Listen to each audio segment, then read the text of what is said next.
Viewers, we're so glad you're still glued to WBS Television, where quality matters. Today in studio, we are joined by His Highness Joseph Kanyanya Wash, who was enthroned as the king of the Babukhusu Bududa Kingdom, of course, on the 31st of August, amidst a very strong resistance from the Babukhusu parliamentary group that came out to actually say that his claim is very illegitimate. Now, to settle this issue straight, where would you say you draw your legitimacy from? As referred to their name, that Babukhusu parliamentary group. Thank God that they are Babukhusu. They are not Babukhusu. In parliament, we have got two MP who are Babukhusu ethnic. The woman MP and the MP who is the minister right now. And even one ambassador whom they have taken outside the US government. Those are already by tradition, they are ethnic community Babukhusu. So if the Babukhusu sit to resolve their issue, thank God that they are Babukhusu, they are not Babukhusu. There's a question of the resistance from the larger group, so they say, according to the MPs. They say, as the Babukhusu parliamentary group, they are not in support of this endeavor and they are going to resist it using all available means. Do you think you can stand up to them and resist that might?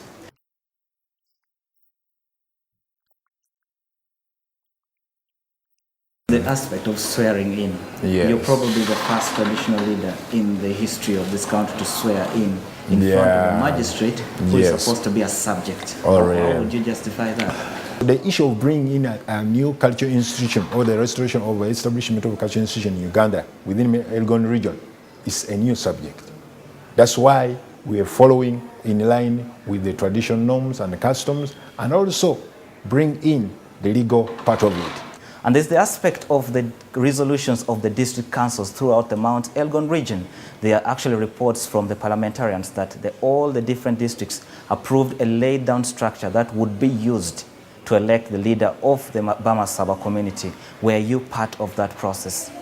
The members of parliamentary group, Bamasaba parliamentary group, in fact they are called Babukhusu parliamentary group, they connived with the district of Mbale, and they hijacked the institution under the title of Bamasaba.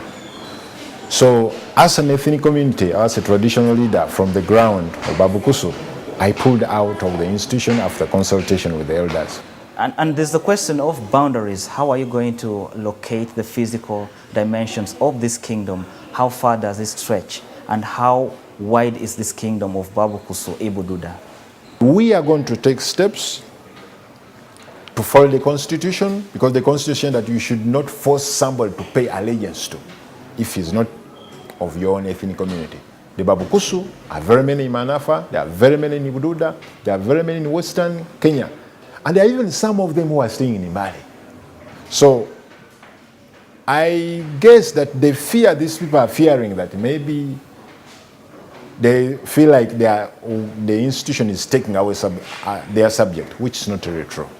There are actually reports that you, Joseph Kanyanya Wash, who is saying you are the legitimate leader of the Babukhusu, is not circumcised, and yet that is a tradition that the people cherish very much, not just among the Babukhusu, but in the entire Mount Elgon region. I am a circumcised man. I have a family. I'm a traditional leader of Babukhusu. I went through circumcision. By matter of fact, circumcision does not guarantee, or the way you circumcise does not guarantee the traditional legitimacy of becoming a traditional leader. No. There's the allegation that you are a mole being planted by high-ranking individuals in government who are out to divide the Bamasaba. What would you say to that, because it's a grave allegation? It's not there. Truthfully speaking, the office of the president and all ministers, they have never injected, they are not behind this. What resources do you have at your disposal as the cultural leader to push forward this agenda? The institution is being supported by Babukhusu ethnic members who are across the country. We have got very many of them in the States, in the UK. And part of the program that we are doing are being sponsored by our friends, relatives. There were strong statements made by the parliamentarians that they are going to challenge this endeavor using all available means that they have. Are you going to stand up to this challenge? There is no any confused community in Uganda than Bagisu. And that's why it will take them years even to get a leader from there. You are elected a member of parliament, you're in the parliament, instead of concentrating on your work, you even go astray where you cannot even go, which you don't know. Thank you very much, Your Highness, for making time to be with us in studio today. And those were the insights of the newest, of course, cultural leader in the country, the king of the Babukhusu Bududa down in Bududa district.